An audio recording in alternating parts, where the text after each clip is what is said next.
Picture this. You just got paid.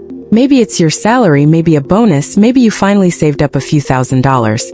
And you do the responsible thing, you put it in your savings account. The app sends you a little notification. Deposit confirmed. You feel good, responsible, smart. Maybe you even checked the interest rate beforehand. 0.5%. Not amazing, but hey, it's something, right? Except it's not. Because what most people don't realize is that putting money in a standard savings account isn't just a neutral decision. In many cases, it's actively making you poorer every single year. The average savings account in the US pays around 0.45% interest per year. Some big national banks, even lower. We're talking 0.01%. Over the last decade, the average interest rate has hovered around 2%.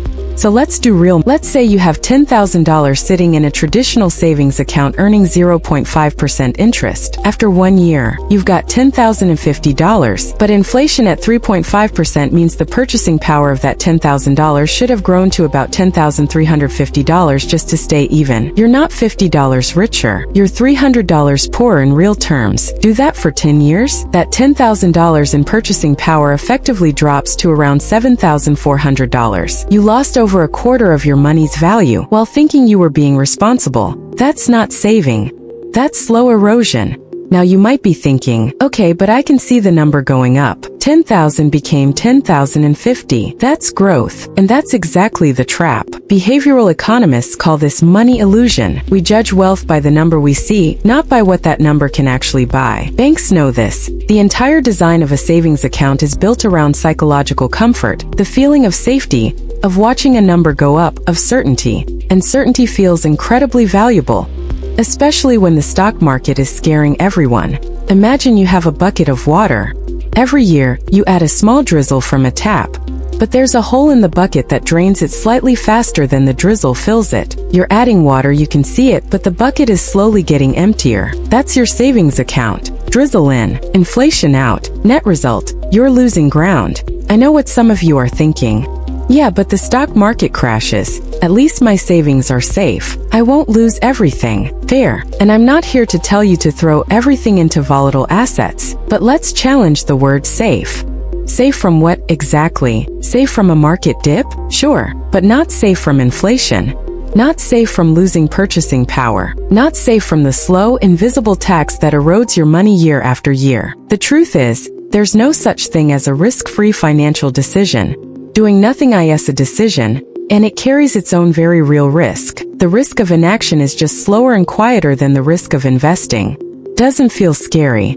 But 20 years from now, the damage is very real. Let's go back to that $10,000. Scenario A. You leave it in a savings account at 0.5% for 20 years. Result? About $11,049 in nominal terms. But in real purchasing power, you're looking at the equivalent of roughly $6,100 in today's dollars. Scenario B. You invest that same $10,000 in a broad index fund. After 20 years, roughly $67,000. That's not a typo. $67,000. That's the difference between $6,100 in real value and $67,000. That gap is your future options.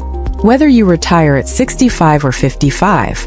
Whether you can help your kids with college, whether you have a financial cushion or financial anxiety, and that gap is created by the quiet, everyday assumption that savings accounts are safe. Okay, so I've given you the problem. Now let's talk solutions, because I'm not here to just stress you out. Step 1. Keep a short-term emergency fund in your savings account. This is money you may need in 3 to 6 months for emergencies. It should be liquid and easily accessible, but this should be 3 to 6 months of expenses, not your entire net worth. Step 2. Move to a high-yield savings account. Right now, many online banks are offering 4 to 5% APY. That's 10x what big banks offer. Same FDIC insurance. Same liquidity. Zero excuse not to switch. Step 3. Start investing money you won't need for 5+ years. Index funds, ETFs, Roth IRAs, whatever matches your situation. You don't need to be an expert. Even a simple 3-fund portfolio in a tax-advantaged account beats a savings account by a massive margin over time. Step 4. Automate it. Don't rely on willpower. Set up automatic transfers. Make the smart decision the default one. The goal isn't to eliminate safety. It's to redefine what safe actually means for your financial future. Here's the bottom line. The savings account myth is one of the most expensive financial beliefs that millions of people carry, not because they're careless, but because no one ever showed them the real math. We were taught that saving is responsible, and it is, but saving in the wrong place for the wrong reasons for the wrong time frame, that's just comfortable complacency. The best time to rethink this was 10 years ago. The second best time is right now. So here's your action step for this week. Just one thing: log into your bank, check your interest rate, and if it's below 4%, find a high-yield savings account and make the switch. It takes 15 minutes. It could be worth thousands of dollars over the next decade. Your future self is watching what you do with this information right now.